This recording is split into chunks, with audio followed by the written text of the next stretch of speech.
E aí, meu povo, vamos lá? Vamos voltar aqui? Ó, vamos lá. Para a gente continuar aqui a nossa análise, né? Ó, nós começamos a falar de territorialidade, vimos como definir o local em que o crime foi praticado, quais são as regras que a gente utiliza para saber quando um crime é praticado no Brasil, quando um crime é praticado no estrangeiro. Sendo esse crime praticado no Brasil, eu aplico a lei brasileira pelo princípio da territorialidade. E aí a gente viu o que é o Brasil para fins penais, né? O que é o território nacional para fins penais? Vimos que tem uma série de disposições aí para a gente imaginar. E sempre que um crime acontece em um desses lugares, eu aplico a lei brasileira, tá bom? Ó, dá uma lida aqui, desculpa, no artigo 5º, a gente pega essa regra certinho, ó. Aplica-se a lei brasileira sem prejuízo das convenções, tratados e regras de direito internacional ao crime cometido no território nacional. E aí o parágrafo 1º diz para a gente o seguinte: para efeitos penais, considera-se como extensão do território nacional as embarcações e aeronaves brasileiras de natureza pública ou a serviço do governo brasileiro, onde quer que se encontrem. Não é isso mesmo? A gente já falou dessas regrinhas aqui, não já? Além disso, bem como as aeronaves e as embarcações brasileiras, mercantes ou de propriedade privada, que se achem, respectivamente, no espaço aéreo correspondente ou em alto mar, né? Beleza. Ó, essa regrinha aqui, ó, embarcações e aeronaves, as aeronaves e as embarcações brasileiras, mercantes ou de propriedade privada, que se achem, respectivamente, no espaço aéreo correspondente ou em alto mar. É exatamente essa regrinha que a gente viu aqui, não é isso?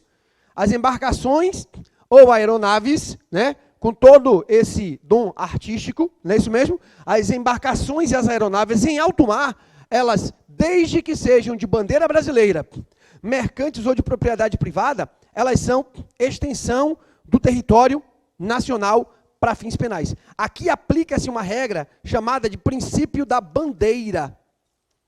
Princípio da bandeira. Eu vou aplicar a lei penal de acordo com a bandeira da embarcação ou da aeronave, ok? Justamente nesse ponto aqui, tem uma questão que costuma aparecer em provas, que é o chamado navio do aborto. Eu não sei se vocês já ouviram falar dele, já? Navio do aborto?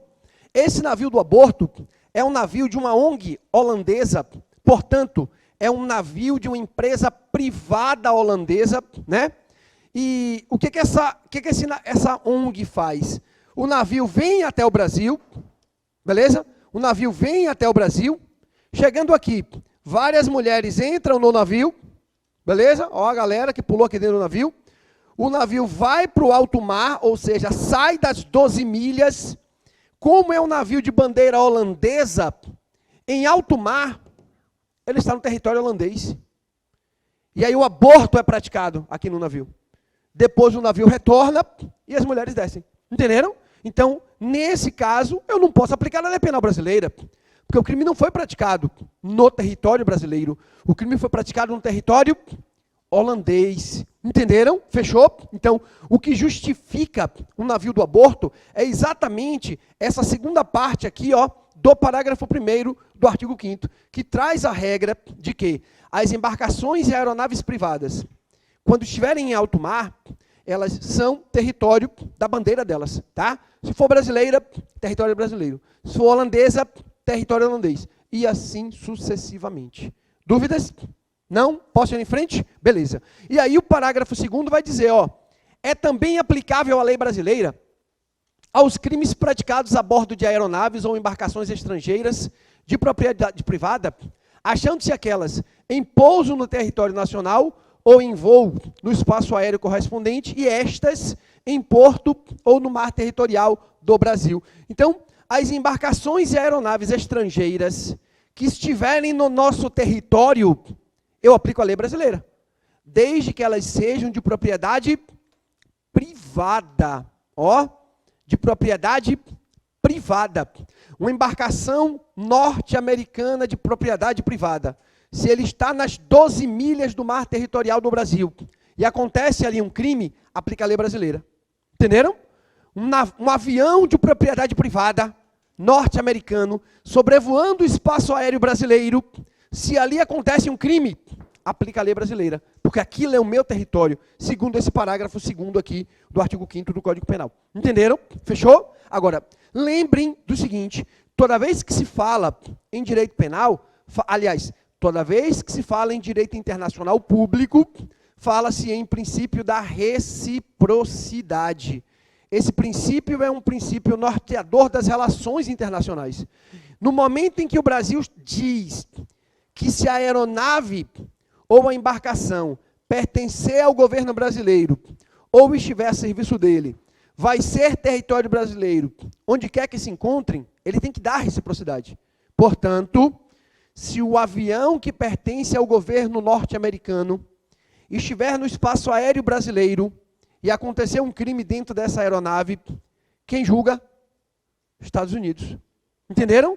Se a aeronave que pertence ao governo americano estiver em pouso no aeroporto no Brasil, e dentro da aeronave acontecer um crime, quem julga?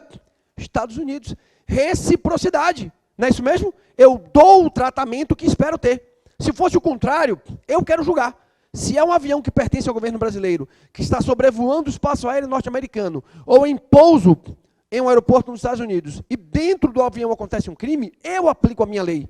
Portanto, se for o inverso, eu permito que ele aplique a lei dele, ok? Então, essa é a ideia básica para a gente pensar aqui do artigo 5º, que traz o princípio da territorialidade. Dúvidas até aqui, gente? Não? Presta atenção, ó. Aquela questão que eu falei, eu acho que foi mais ou menos assim. Um avião de bandeira italiana, sobrevoando o espaço aéreo brasileiro, uma aeronave privada, né, de bandeira italiana, sobrevoando o espaço aéreo brasileiro, dentro da aeronave, um cidadão português mata um cidadão norte-americano. E aí eu perguntei quem julga, não foi isso mesmo? E aí, quem é que julga?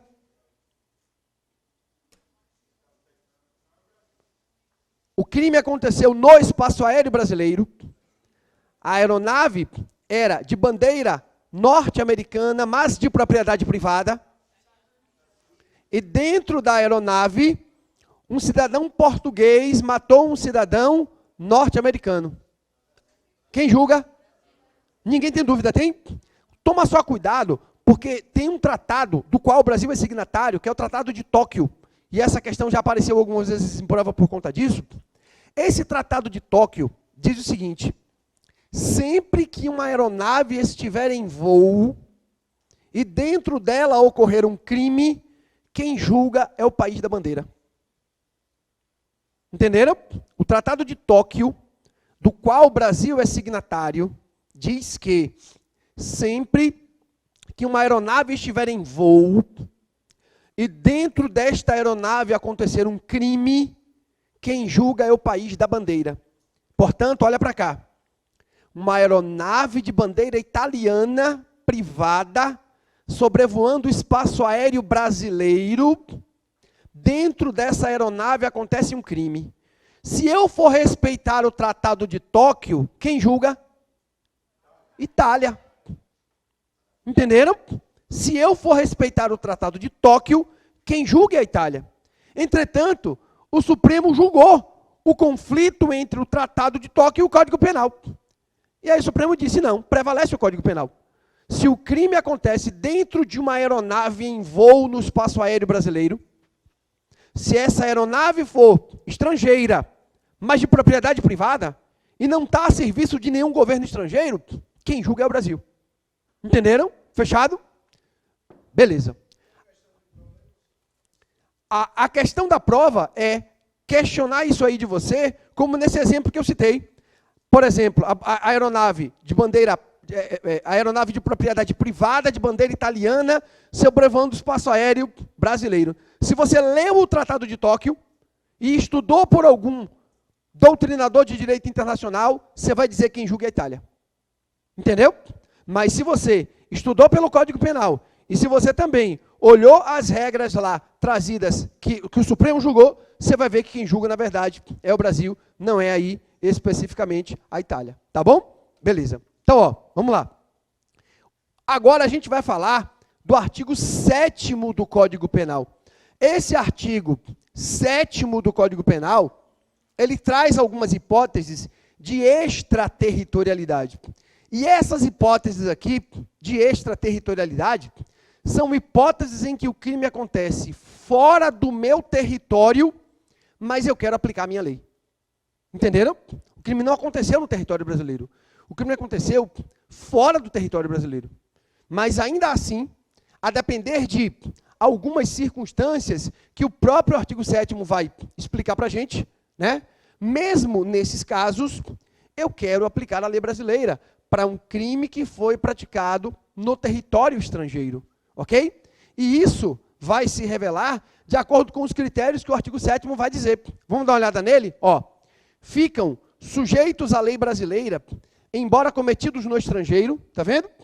O crime não foi praticado no território nacional, o crime foi praticado no território estrangeiro, beleza?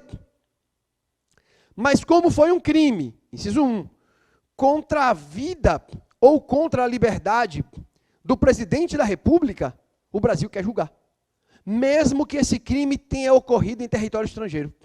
Então imagine que o presidente Jair Bolsonaro resolva ir acompanhar a final da Copa Libertadores, lá no Chile, não é isso? E aí dentro do estádio, lá no Chile, alguém mata o presidente Jair Bolsonaro. Entenderam? A ideia é, o crime aconteceu fora do território nacional, não é isso mesmo? Portanto, em tese, o Brasil não iria julgar, porque o crime não aconteceu no território nacional. Mas como foi um crime contra a vida do presidente da República do Brasil, o Brasil vai julgar. Eu aplico a extraterritorialidade. E essa extraterritorialidade, que é trazida aqui no inciso 1, é uma extraterritorialidade chamada de incondicionada. Beleza? Pega o código de vocês aí. Pega o código de vocês. Olha aí, ó. Artigo 7º, inciso 1. Artigo 7º, inciso 1. Esse inciso 1 se liga com o parágrafo 1º. Olha o que o parágrafo 1º fala do inciso 1. Olha o que o parágrafo 1º fala do inciso 1. Nos casos do inciso 1, o agente é punido segundo a lei brasileira, ainda que é absolvido ou condenado no estrangeiro. Por isso que eu chamo de incondicionada.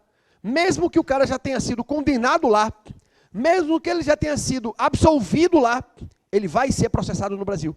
Então essa extraterritorialidade que está no inciso 1 é chamada de extraterritorialidade incondicionada. Mas tem também uma extraterritorialidade no inciso 2.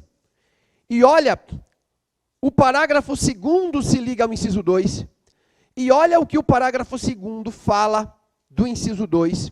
O parágrafo 2º diz, nos casos do inciso 2, a aplicação da lei brasileira depende do concurso das seguintes condições.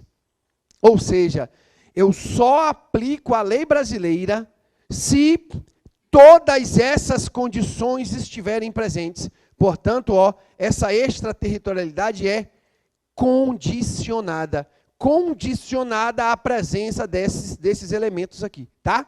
Tem ainda uma extraterritorialidade do parágrafo 3º, que é chamada de hipercondicionada. Mas a gente fala dela já já, tá? Vamos seguir aí a nossa linha que a gente já falava, tá bom? Volta para o inciso 1. Ou seja, essa extraterritorialidade do inciso 1 é a mais grave. Os crimes são tão graves que o Brasil disse, ó, mesmo que o cara tenha sido condenado lá, eu vou processar ele aqui.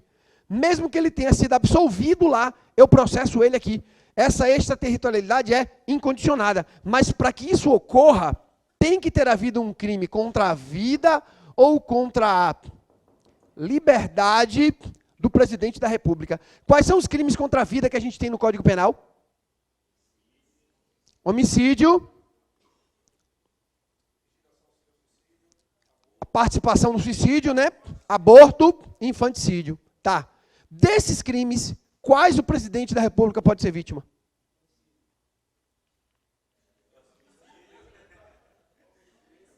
Homicídio, né? O que mais? E aí? Bolsonaro? Infanticídio, né? Beleza. Mas assim, e aí? Qual desses crimes o presidente da República pode ser vítima? Homicídio, induzimento, instigação e auxílio a suicídio. Ele não pode ser vítima dos demais crimes, pode? Se for mulher, se for uma presidenta, pode ser vítima de aborto? Não. Cuidado. O crime de aborto não é contra a vida dela. Tem que ser crime contra a vida do presidente. E o aborto é crime contra a vida intrauterina e não contra a vida da mãe. Entenderam? Fechado? Toma cuidado com isso, tá bom? Então, crimes contra a vida que a gente tem para o presidente: homicídio, induzimento, instigação e auxílio a suicídio. Artigo 120, 121 e 122. Espera aí. E crimes contra a liberdade do presidente quais são? Sequestro, cárcere privado, extorsão mediante sequestro, é crime contra o patrimônio. Quais são os crimes contra a vida? Olha aí no código, do 146 ao 149A. Desculpa, liberdade. Olha aí os crimes contra a liberdade, do artigo 146 ao 149A. Ameaça, constrangimento ilegal, sequestro, redução à condição análoga de escravo, tráfico de pessoas. Entenderam? Então, se o presidente da República do Brasil for vítima de uma ameaça, é extraterritorialidade incondicionada?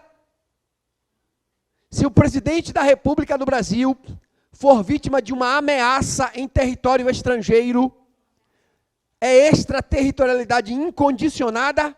É, porque a ameaça é crime contra a liberdade. Olha aí, é do 146 ao 149A. É o 147, ameaça, não é? É crime contra a liberdade individual. Entendeu? Por isso que eu digo para vocês olharem, para a gente ver que não é só o sequestro, não. Tá vendo? Eu tenho aí a ameaça, o constrangimento ilegal, o sequestro ou cárcere privado, redução à condição análoga de escravo e tráfico de pessoas. São os 5 crimes contra a liberdade individual que temos aí no Código Penal, não é? Se o presidente da República for vítima de um desses crimes em território estrangeiro, aplica a extraterritorialidade incondicionada. Pegadinha boba, né? Botar uma ameaça, vai pensar, porra, ameaça é um crime, é de boa, né? É de boa, então, não é? Mas é extraterritorialidade incondicionada. Artigo 7º, inciso 1, a linha A. Fechou até aqui? Pode ir em frente? Beleza. Ó, se for um crime contra o patrimônio ou contra a fé pública de uma galera que ele vai listar aí agora, né? Eu também aplico a extraterritorialidade incondicionada. Bora pensar primeiro nos crimes contra o patrimônio. Quais são os crimes contra o patrimônio que temos? Furto, roubo, estelionato, extorsão, extorsão mediante sequestro, latrocínio. Imagine que um executivo da Petrobras foi sequestrado em território estrangeiro e esses sequestradores estão exigindo o pagamento de um resgate. Crime contra o patrimônio da Petrobras. Sim ou não? Sim ou não? Ou não? Extorsão mediante sequestro é crime contra o patrimônio? Sim. Mas peraí, Leandro, só é crime contra o patrimônio de quem foi sequestrado, não, de quem vai pagar o resgate. Não é a Petrobras que vai pagar o resgate? Então é crime contra o patrimônio da Petrobras. Ó, extraterritorialidade incondicionada. A Petrobras está nessa lista aí? Tá ou não tá? Sociedade de economia mista. Entenderam? Então, se houver a prática de um crime contra o patrimônio de alguém desse povo aqui no território estrangeiro, aplica a lei brasileira de forma incondicionada. Imaginem que o Banco do Brasil, que tem uma agência lá em Londres, imagina que essa agência do Banco do Brasil em Londres foi vítima de um roubo. Os caras entraram lá com um monte de fuzil na mão e subtraíram dinheiro do Banco do Brasil. Entenderam? E aí, aplica a lei brasileira ou não aplica? De forma incondicionada. Está na linha B aqui, pois é um crime contra o patrimônio, né, de uma sociedade de economia mista também. Não é isso mesmo? Então a gente vai ter que enquadrar aqui, ó, nessas hipóteses. Agora olha para cá. Isso já caiu numa prova de juiz federal. Presta atenção. Um cidadão japonês no território da Coreia do Sul falsificou euro. Entenderam? O cidadão japonês no território da Coreia do Sul falsificou euro. E aí a prova disse assim, ó, aplica a lei brasileira de forma incondicionada. E aí? Verdadeiro? Ó, o cara era japonês, o crime foi praticado no território da Coreia do Sul e a moeda não era brasileira. Entenderam? Mas peraí, olha para cá. Se houver um crime contra a fé pública da União, aplica a lei brasileira de forma incondicionada? O que é o crime de falsificação de moeda? Olha que pegadinha. Quais são os crimes contra a fé pública? Ó, quais são os crimes contra a fé pública? Vamos lá. Falsificar, fabricando-a ou alterando-a, moeda metálica ou papel moeda em curso legal no país ou no... Então, se eu fabricar dólar, é crime contra a fé pública da União? É. Fabricar euro é crime contra a fé pública da União? É. Mas peraí, mas e se eu fiz isso em território estrangeiro, também é crime contra a fé pública da União do Brasil? E aplica a lei brasileira de forma incondicionada. Entenderam? O que eu estou alertando vocês? Presta atenção. Na hora que você olhar para o artigo 7º e encontrar fé pública, você não vai imaginar de cabeça que diabo é fé pública. Você vai no código olhar quais são os crimes contra a fé pública. O que o artigo 7º está listando são capítulos dos crimes do Código Penal. Crimes contra a vida, tem um capítulo. Crimes contra a liberdade, tem outro capítulo. Crimes contra o patrimônio, tem outro capítulo. Crimes contra a fé pública, tem outro capítulo. Vai olhar, porque pode ser que dentre eles tenha lá aquele crime que a prova está citando para você.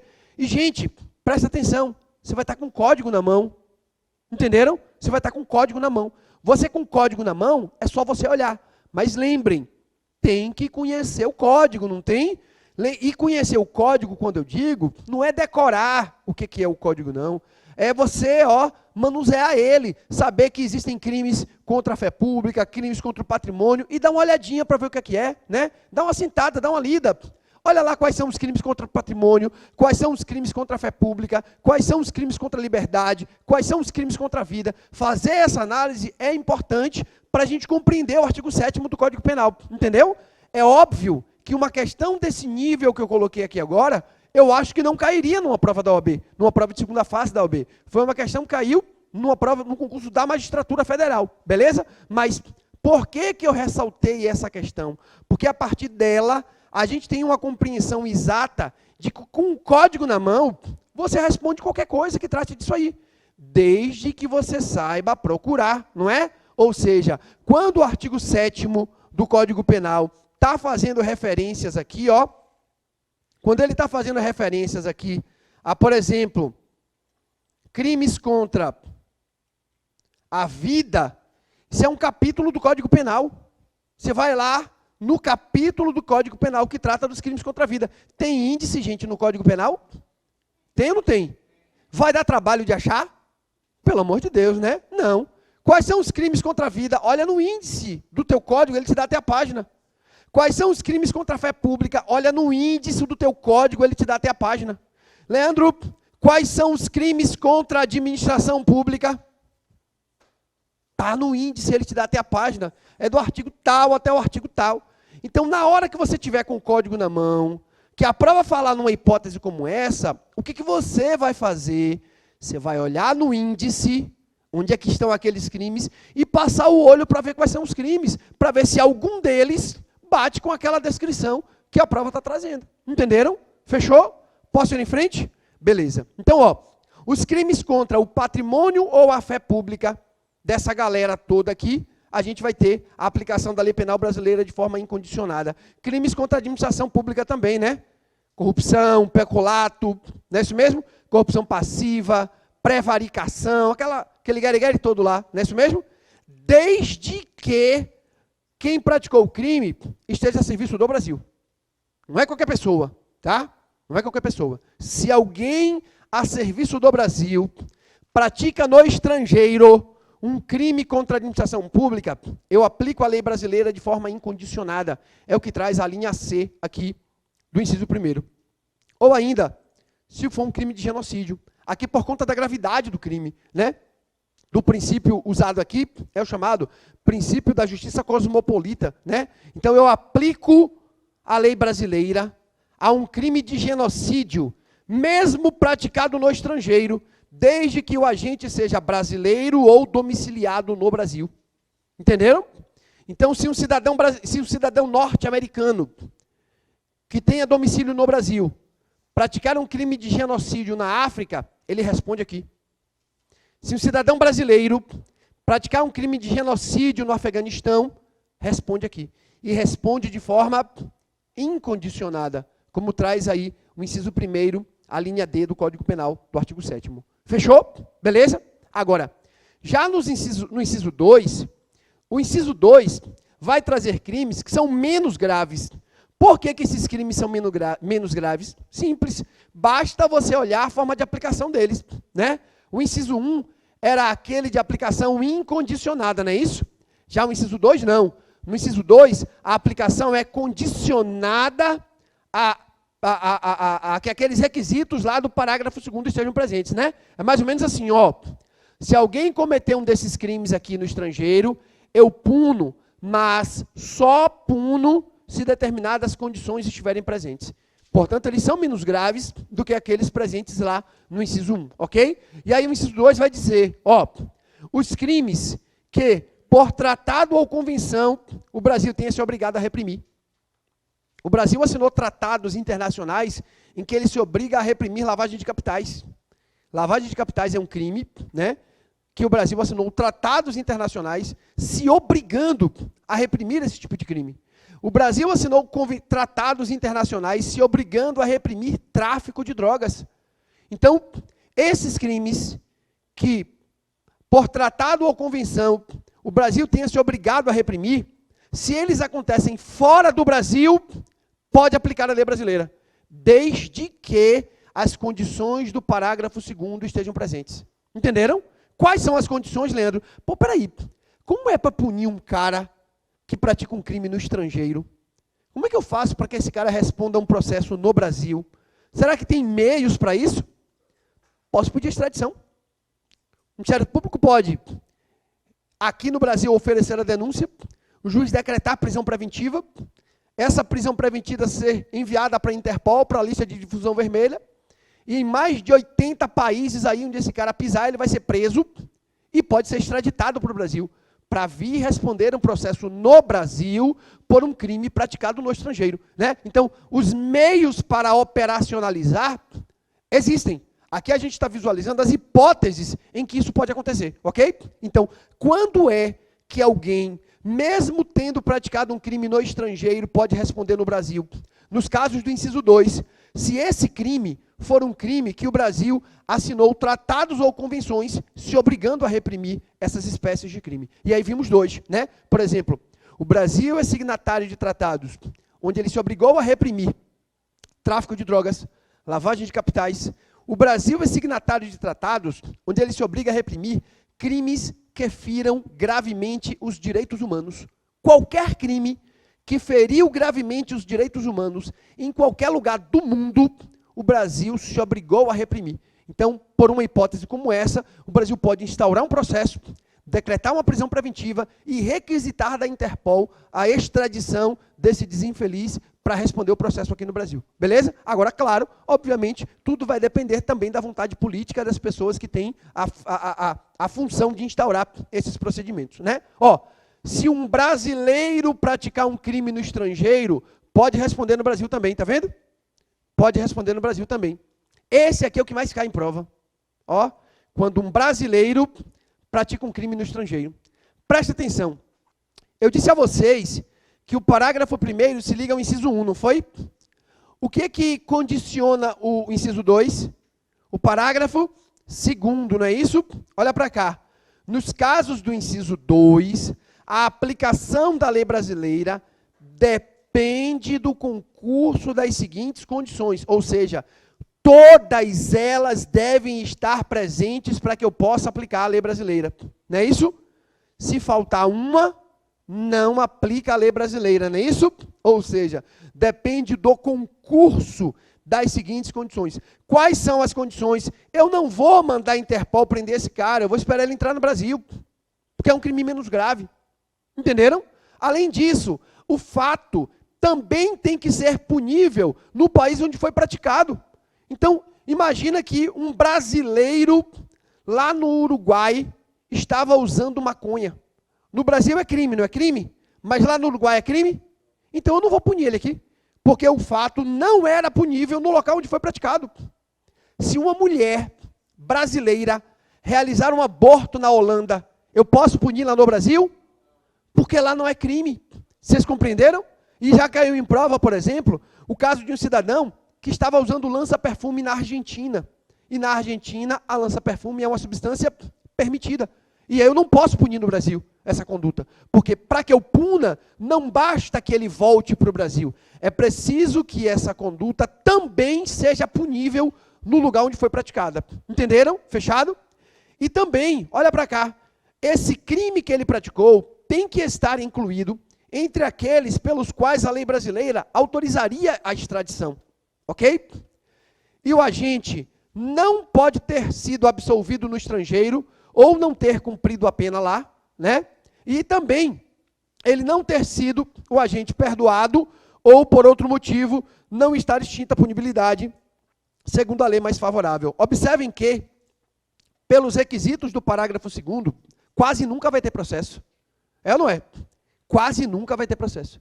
Eu quase nunca vou punir alguém que pratique um desses crimes lá do inciso 2 no estrangeiro. Porque para eu aplicar, todas essas condições aqui têm que estar presentes. Todas elas. Entenderam? Fechou? Faltou uma, eu não aplico. Então, ó, esse inciso 2 aqui vai trazer essas hipóteses de extraterritorialidade condicionada. Agora olha para cá. E o inciso 3, Leandro? Ó, o inciso 3 traz uma outra hipótese de extraterritorialidade que é chamada de hipercondicionada. Por que ela é chamada de hipercondicionada? Porque exige, além das condições do parágrafo 2º, que outras duas condições sejam presentes. Entenderam? Beleza? Olha o que ele vai dizer aqui, ó. A lei brasileira aplica-se também ao crime cometido por estrangeiro contra brasileiro fora do Brasil, se reunidas as condições previstas no parágrafo anterior, ou seja, todas aquelas condições do parágrafo 2º têm que estar presentes, não é isso? Mas, além delas, se não foi pedida ou foi negada a extradição, ou ainda tem que haver requisição do ministro da Justiça. Entenderam? Então, eu tenho aqui uma extraterritorialidade que é chamada de hipercondicionada. Dúvidas? Não? Bom, só para a gente fechar com a cereja do bolo. Abre aí a lei de tortura. Lei 9455 de 97.